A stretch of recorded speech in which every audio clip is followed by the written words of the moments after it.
আমি আপনাদেরকে রসগোল্লা বানিয়ে দেখাবো। আমরা বাঙালিরা তো রসগোল্লা খেতে খুবই ভালোবাসি।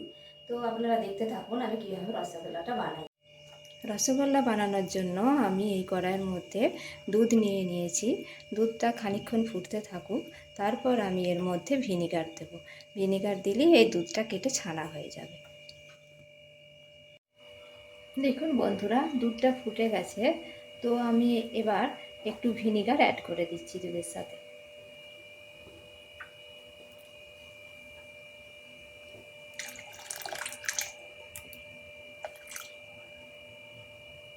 দেখুন, ভিনিগার অ্যাড করার সাথে সাথে দুধটা কেমন কেটে যাচ্ছে আস্তে আস্তে। এভাবে আমি একটু নাড়া দিই, তাহলে পুরো কেটে যাবে।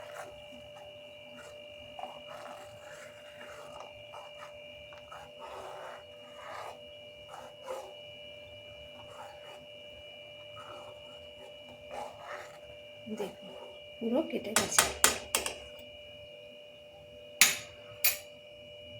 গেছে। আমি এবার গ্যাসটা অফ করে দিচ্ছি, দিয়ে কিছুক্ষণ পর এটা আমি ছেঁকে নেব।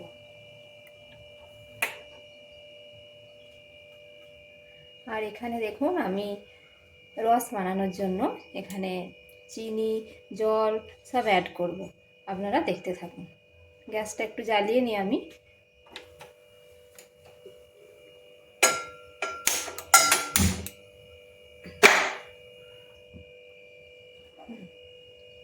গ্যাসটা জ্বালিয়ে নিয়েছি আমি। এবার আমি এই হাঁড়ির মধ্যে জল অ্যাড করছি।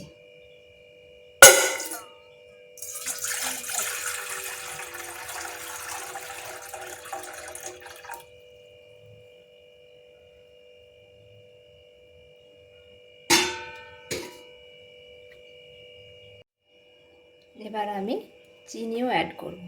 এই বাটিটার দেখুন, এই বাটিটার আমি 1 বাটি চিনি এখানে দেব। যেমন জল ইউজ করবেন সেই রকম মাত্রারই চিনি ইউজ করবেন, তাহলে রসটা খুব ভালো হয়, চিটচিটে ভালো হবে।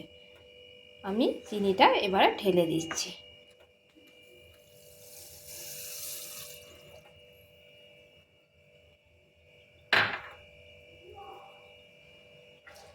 এবারে আমি এই গোটা এলাচগুলো এর মধ্যে দিয়ে দিচ্ছি, যাতে সেন্ট হয়। আমি রসগোল্লার মধ্যে কিন্তু গোটা এলাচ দেব না, অনেকের পছন্দ হয় না, মানে বাচ্চারা খেতে পছন্দ করে না। যদি রসগোল্লার মাঝে যদি গোটা এলাচ দেওয়া হয় না, বাচ্চারা অতটা পছন্দ করে না, আমি সেজন্য দিই না। আমি রস বানানোর সময় তখন দিই। আর একটু ভিনিগার আমি এর সাথে অ্যাড করছি।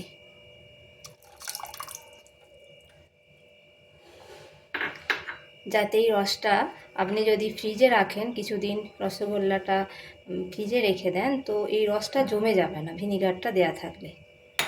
আপনারা দেখতে থাকুন। দেখুন বন্ধুরা, এই ছানাটার মধ্যে আমি একটু ফ্রেশ জল দেব। জল দিয়ে এটা ধুয়ে নেব।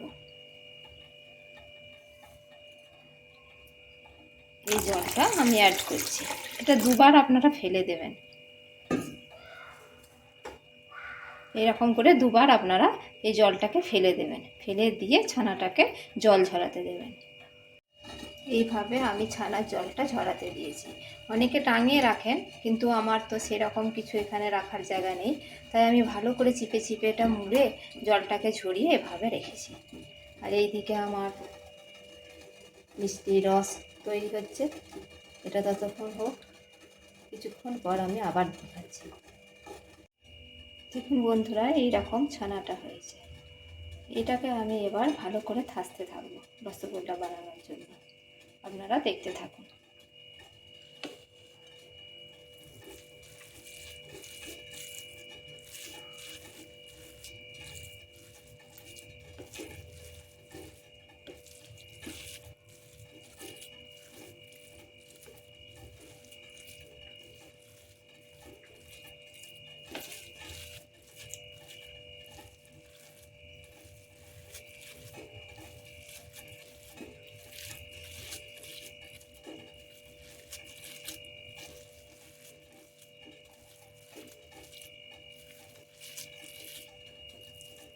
এইভাবে আমরা থাসতে থাকব,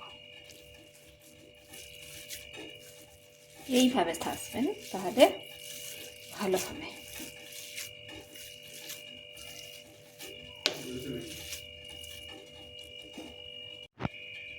দেখুন বন্ধুরা, আমার থাসা হয়ে গেছে এটা।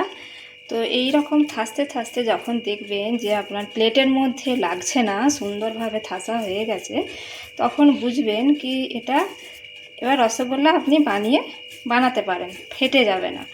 ময়দা দেবেন না এতে কখনো, ময়দা দিলে না খুব শক্ত হয়ে যায়। ময়দা দেবেন না, সবসময় চেষ্টা করবেন শুধু ছানার রসগোল্লা বানানো, খুব সফট হবে। আপনারা ফ্রিজে রেখে দেবেন কয়েকদিন, শক্তও হবে না। একবার বানিয়ে দেখুন এইভাবে।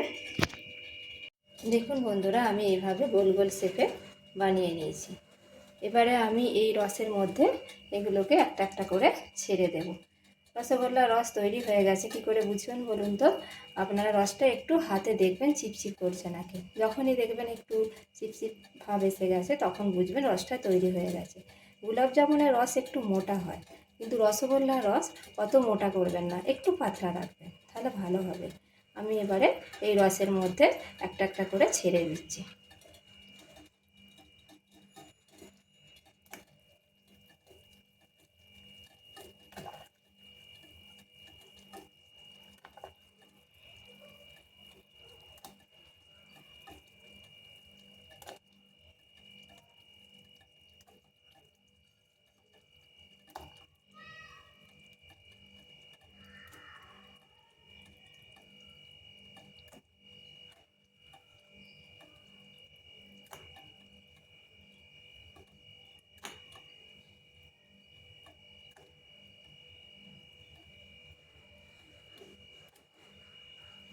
তো আমি এবার গ্যাসের ফ্লেমটাকে বাড়িয়ে দিচ্ছি।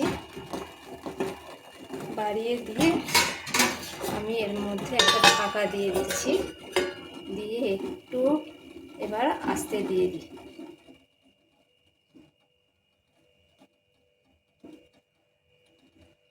এবার খানিকক্ষণ হতে থাকুক, 5 মিনিটের মতো হলেই হয়ে যাবে, তারপর বন্ধ করে দেবো গ্যাস। আমি এবার 1 মিনিট হয়েছে, আমি এবার দেখি ঢাকাটা খুলে কীরকম অবস্থা আছে। হ্যাঁ, দেখুন কত সুন্দর হয়ে গেছে। আমি এগুলো না একটা একটা করে একটু একটু করে উল্টে দিচ্ছি।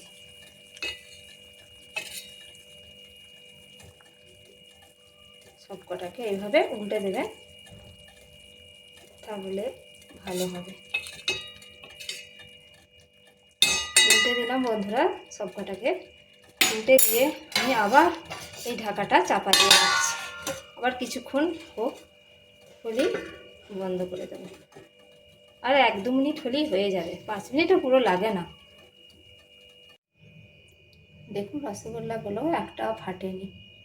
আমি এখানে একটা রসগোল্লা নিয়েছি, দেখুন কতখানি সফট হয়েছে, এটা অনেক সফট হয়েছে। রসগোল্লা বেশিক্ষণ আপনারা রসের মধ্যে দিয়ে বেশিক্ষণ ফোটাবেন না, যত ফোটাবেন তত রসগোল্লাটা শক্ত হয়ে যাবে। রসে দেওয়ার পর 2 মিনিট ফোটালেই যথেষ্ট, বেশি ফোটালে ওটা শক্ত হয়ে যায়। চাপা দিয়ে রেখে দেবেন, তাহলে দেখবেন ওটা সিদ্ধ হয়ে গেছে ভিতরটা, আর কাঁচা থাকবে না। এইভাবে রসগোল্লা বানিয়ে খাবেন, খুব ভালো লাগবে আপনাদের।